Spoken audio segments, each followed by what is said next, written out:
আজকে নিয়ে চলে এসেছি একটা স্পেশাল খাবার। তো এটা অনেকেই পছন্দ করে, আবার অনেকেই পছন্দ করে না। যার পছন্দ করে না তারা অবশ্যই এই ভিডিওটাকে স্কিপ করতে পারে।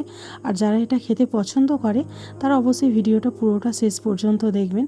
তো আজকে সকাল সকাল বাবা বাজার থেকে গরুর ভুঁড়ি নিয়ে চলে এসেছিলো। তো সেটাকেই মা ভালো করে পরিষ্কার করে নিচ্ছিল। এখানে যে মোটা অংশটা ছিল সেটাকে আমরা আলাদা করে রেখে দিয়েছি, আর বাকি যে ভুঁড়ির অংশটা রয়েছে সেটাকে ভালো করে কেটে পরিষ্কার করে নিচ্ছি। তো একে একে কেটে পরিষ্কার করে নেওয়ার পরে এখানে যে কালো মোটা অংশটা রয়েছে সেটাকেও ভালো করে ছোট ছোট টুকরো করে নেব, যাতে গরম জলে দিয়ে এটাকে পরিষ্কার করতে সুবিধা হয় তার জন্য। তো ছোট ছোট করে টুকরো করে নিয়ে মা বালতিতে রেখে দিচ্ছে। আর সরু ভুঁড়িগুলোকে এখানে পরিষ্কার করে পুকুর থেকে ধরিয়ে নিয়ে চলে এসেছে। দেখতেই পাচ্ছেন কত সুন্দর করে পরিষ্কার করে নিয়েছে।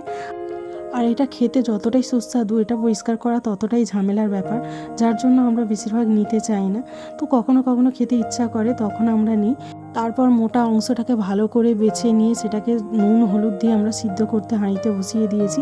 তো তার পরের দিন সকালে এখানে চর্বি বসে গিয়েছিল, সেটাকে আমরা ভালো করে টুকরো টুকরো করে পিস করার জন্য নিয়ে চলে এসেছি।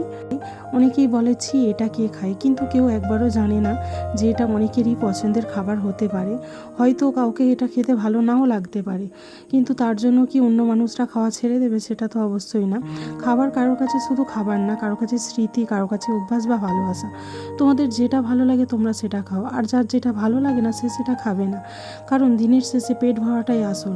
আর মন ভরা থেকে অন্যের প্লেট নিয়ে ব্যঙ্গ করা, সেটা কিন্তু সকলের খাবারকেই সম্মান করা উচিত, কারণ খাবারের কোনো জাত থাকে না।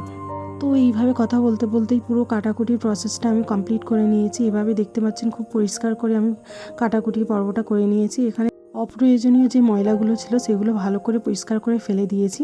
তো এটাকে ভালো করে জলে ধুয়ে নেব, তারপরে রান্না করব। আচ্ছা, আপনাদের কার কার এই বট বা ভুঁড়ি খেতে ভালো লাগে অবশ্যই কমেন্ট করে জানাবেন।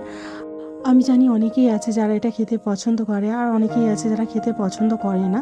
তো সেটা কোনো ব্যাপার না, আমরাও অনেক জিনিস আছে যেটা খেতে পছন্দ করি না, আর বেশ কিছু জিনিস আছে যেটা আমরা খেতে পছন্দ করি। যার যেটা খেতে ভালো লাগে সে সেটা খাবে অবশ্যই, তাতে কোনো বাধার বা কোনো কিছুর কোনো আপত্তি না থাকাই উচিত। এই ভিডিওটা আপনাদের কেমন লাগলো অবশ্যই কমেন্ট করে জানাবেন। আর এই ধরনের ভিডিও দেখার জন্য আমার চ্যানেলটিকে সাবস্ক্রাইব করবেন। দেখা হচ্ছে পরের ভিডিওতে। Thank you.